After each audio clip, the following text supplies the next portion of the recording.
The next presenter is Bill Brown. Mr. Brown was appointed as General Manager of Jonah Watershed Special Utility District in June 2007. He is responsible for the day-to-day oversight and management of all district functions. As GM, he provides, supports, and executes the policies and directions set by the Jonah Board of Directors. Prior to being appointed GM, Bill served as operation manager of the district for 2 years. His prior positions include Director of Public Works and Utility Superintendent for the City of Taylor and Director of Public Works for the City of Hutto. Bill has over 30 years' experience in the water and wastewater utility industry and has earned a Class A water operator license, Class A wastewater operator license, and a customer service inspections license from TCEQ. Bill is also an approved water and wastewater instructor and has taught numerous courses throughout the state. He is a past president of the Texas Water Utility Association.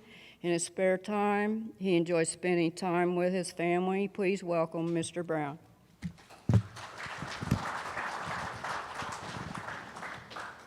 Thank you. I'm glad to be here. This is, I think, the 6th or 7th time that I've been asked to speak at this conference, covering different topics. This topic that we're going to talk about today is one I covered about 2 or 3 years ago, I think, and they wanted to bring it back around because apparently I'm not the only one with difficult customers in our system. So what are difficult customers? I'm going to throw it out to you.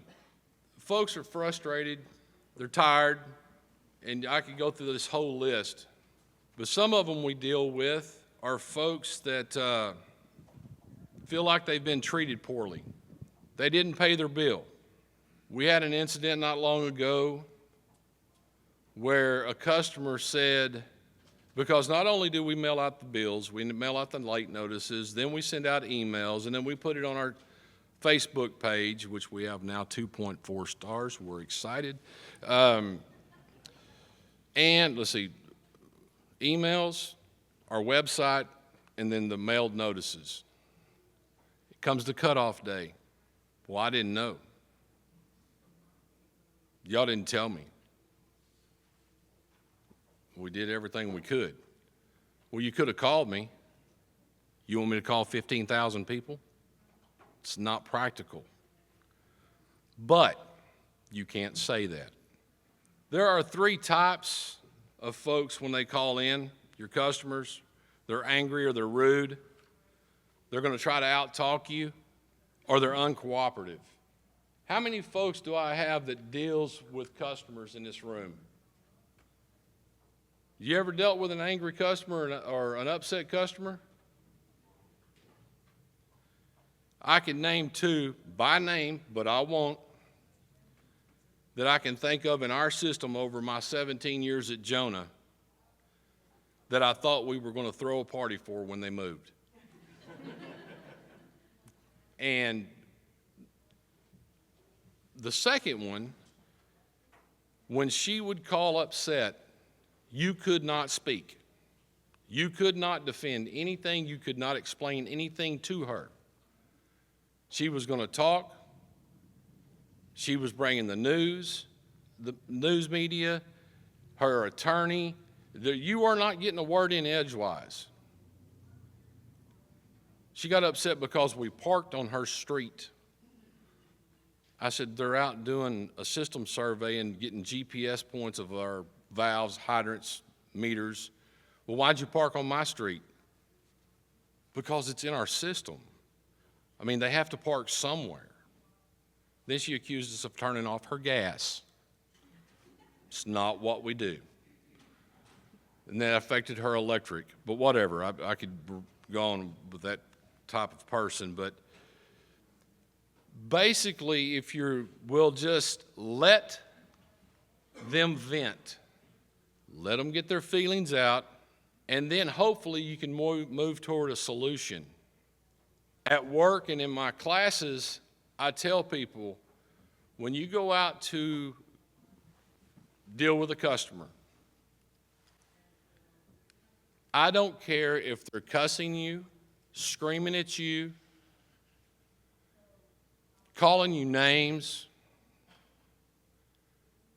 You do not return in kind. You stay professional, you do not raise your voice, and you don't cuss them. When you go to leave and you get in your truck or your vehicle and the vehicle is running and it's in drive, the windows are up and the radio is on, cuss them for all they're worth. But you cannot do it in front of them. You have to maintain a dignified level of professionalism. I don't know how many of you are aware of the internet and social media, which I do still believe will be the downfall of our society. Facebook, Instagram, X. Facebook is the devil, Bobby. It is. There is no defending what people post on Facebook. They have problems. They don't call the office. They just throw it out on Facebook. And back when I was managing our Facebook page, I would simply respond with, "We don't conduct business over social media. Please contact our office," which I thought was professional enough. Now, they want to go into their problems, call our office. I call these people thumb thugs because there is no fear of retribution whatsoever, because there's no accountability. You can put whatever you want to put on social media. And lo and behold, it can catch fire, and the next thing you know, you've got a full-blown problem on your hands. But let them get their feelings out. But try to work toward, at the end, hopefully you can work toward a resolution. They want two things. They want you to know how they feel, and they want you to fix their problems. There are some times that we cannot, due to rules, fix their problems. Specifically, I'm talking about water bills. We probably all have some leniency in how we can handle and make adjustments, but we still have to be accountable for that water. And they just want it to go away. There's no way, I live out in the country, there is no way I could have used 100,000 gallons of water this month. My septic system would be flooded. Okay, luckily enough for us, we have water meters that, ours are drive-by technology, and they store reads, and we can go back and show them in 1 hour increments how much water they used. And once we start proving it up there, most of them will go, oh, yeah, I forgot I had that leak. So where you can resolve their problems, please do. And that will go a long way in helping you to get to 2.4 stars. When you're talking to a customer, let them talk. I just saw a gentleman toward the back of the room back here that, I'm stealing this from him. He said, his grandmama said that you've got 2 ears and 1 mouth for a reason, so you can listen twice as much as you talk. Let them talk. If they start attacking, or it may appear that they're attacking you, don't take it personally, because they're trying to get a response. Just don't take it personally. Work to resolve their issues. Most of the time, this is true. Ever notice how people who tell you to calm down are the ones who got you mad in the first place? Avoid the negative filter trap. Ask yourself, what does this customer need, and how can I provide it? I tell folks in my office, don't tell me how we can't. Tell me how we can. And I have that same attitude with customers. Now, I will tell you that my assistant general manager, who is sitting in this room, is a lot more stern than I am and doesn't like to give a whole lot. And I'm working on him to soften him up a little bit, because you have to give at certain times. Show some empathy. Show them that you do appreciate their situation, that you do understand. Maybe you don't necessarily agree with them, but show them empathy. If you apologize, it doesn't necessarily mean you've done something wrong, but my tone and my facial expressions a lot of times gets me in trouble. I don't mean to have a gruff tone. I don't mean to come across that I'm mad or angry. Be mindful of your tone. Be mindful of your facial expressions and your body language. Same lady I was talking about, don't raise your voice with me, ma'am. I promise you, I got 2 ex-wives that will attest to the fact that I am not raising my voice with you right now. I promise. The 10 Commandments for getting along with people: say less than you think. For me to think, it's for me to say it. And that's not a good thing always. If you promise something, stay true to the promise. Deliver what you promised. Do not go out in that field. Do not in that front office over-promise and come up short. Do not make a promise you cannot keep. Be encouraging. Use kind words. Try to be interesting. Try not to just go through the motions. Be cheerful. Keep an open mind. There's always more than one way. Let your virtues speak for themselves. If I've got to tell you how good I am, I'm not that good. Let my actions show you. Be mindful of another's feelings.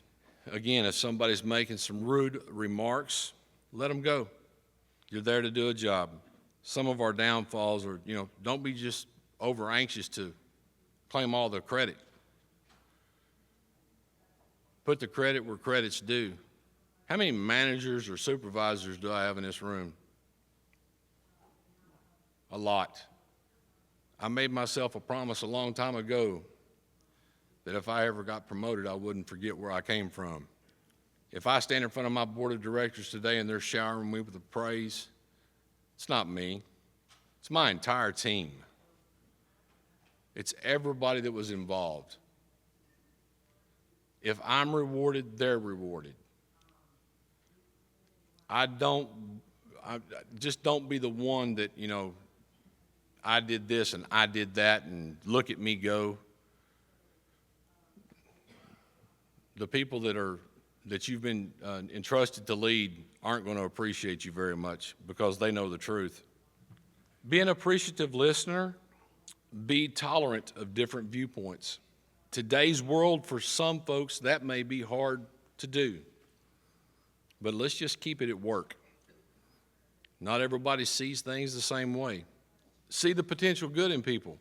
And believe me, sometimes that can be a struggle. When it comes to customers that have made all kinds of threats and said all kinds of mean things, just try to see the good in them. Take your time to put yourself in their place. You don't know what's going on in their world. I've had people come up on our cutoff list for non-payment. And I had a lady in my office who has since retired that would come to me and say, hey, look, Dad's going through cancer treatments right now. Mom's spending a lot of time with him. They're struggling to make ends meet. Is there something we can do? There is. And we got some folks together in the office. We took up a collection, and we paid the water bill. Always try to put yourself in somebody else's place. I'm not telling you to go pay everybody's water bill, but if you would like to, I can give you an address that you can send the money to because I've got a list of folks that need help. But please try to put yourself in their place. Myths and some truths about conflict resolution. You only have conflict at work. Conflict is this says dysfunctional in a workplace. I think it should say something like a workplace becomes dysfunctional because of. If you avoid the conflict, it will go away. Wrong. And conflict always results in a winner and a loser. Not true. Some truths. You're going to have conflict. Most of them can be managed.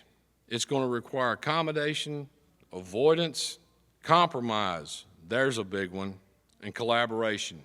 Conflict can help you build relationships.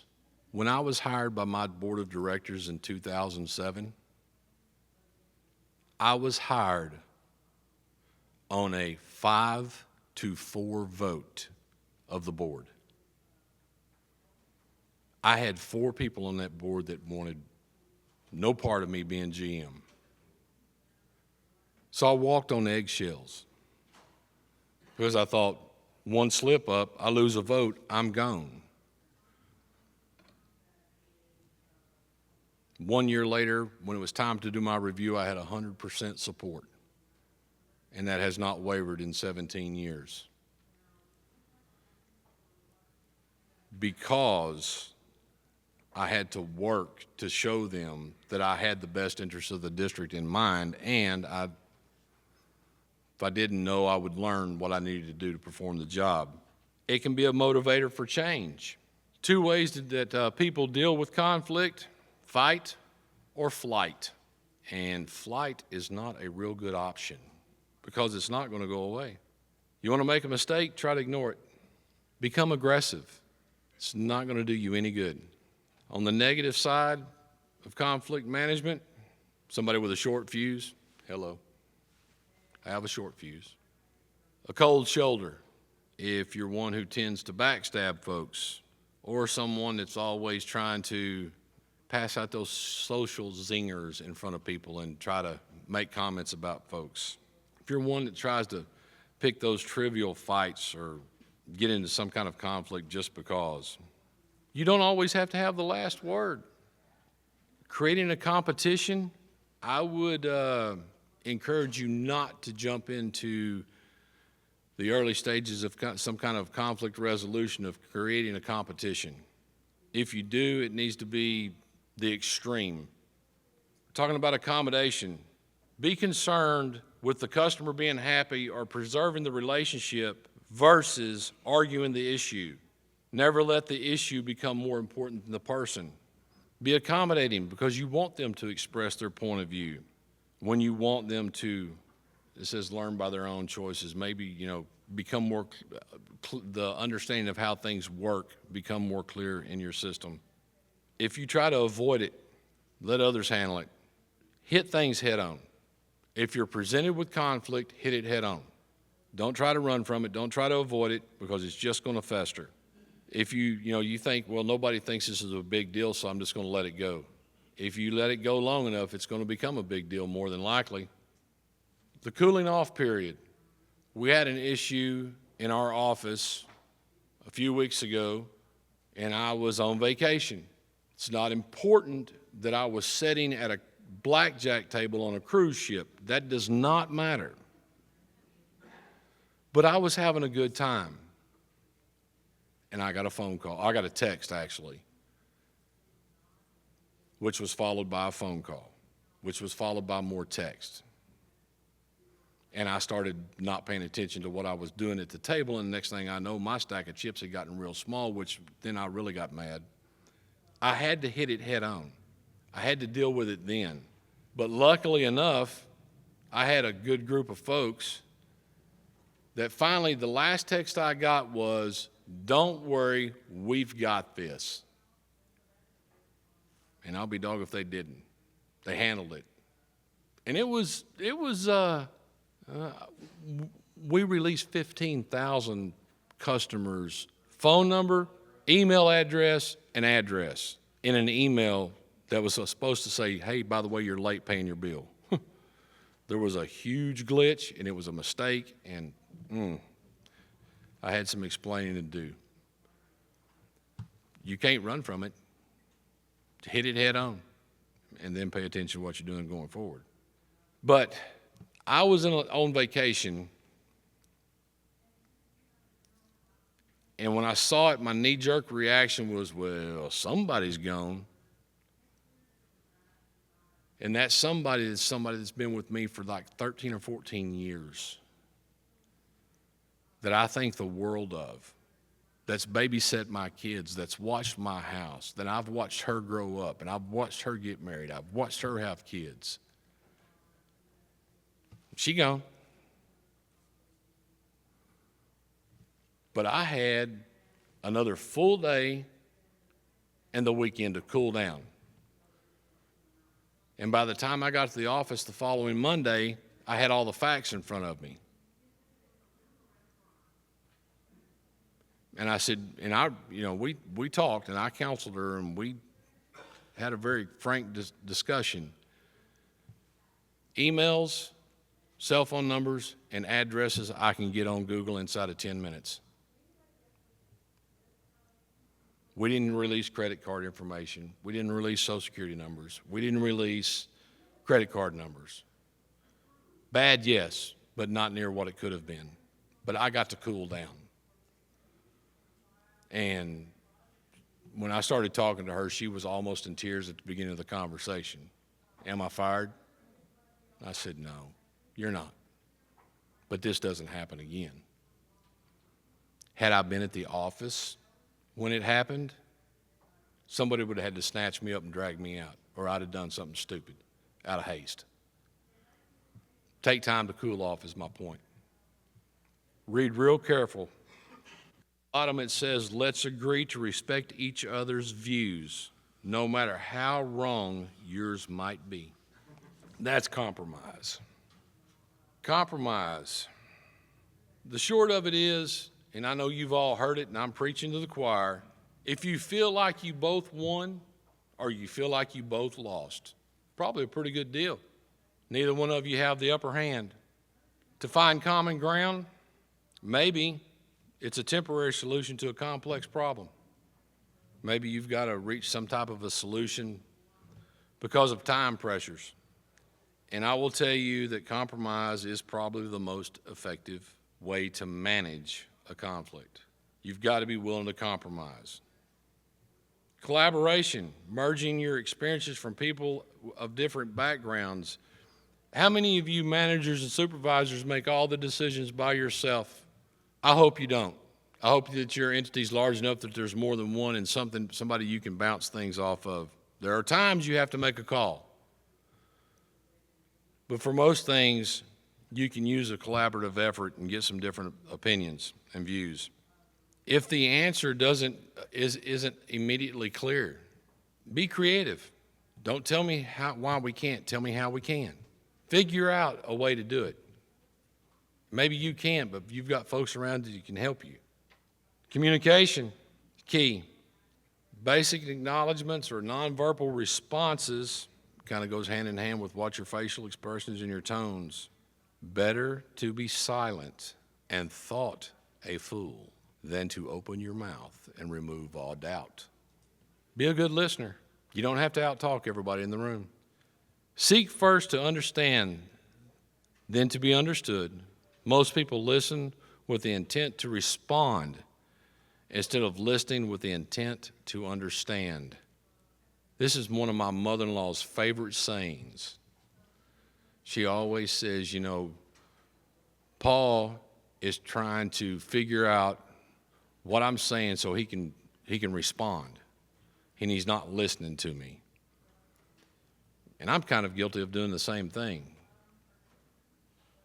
So we should listen to understand, not how to respond. If we understand, the response will come naturally. 8 steps to conflict resolution. Have a positive and effective atmosphere. Make sure that you clarify your perceptions.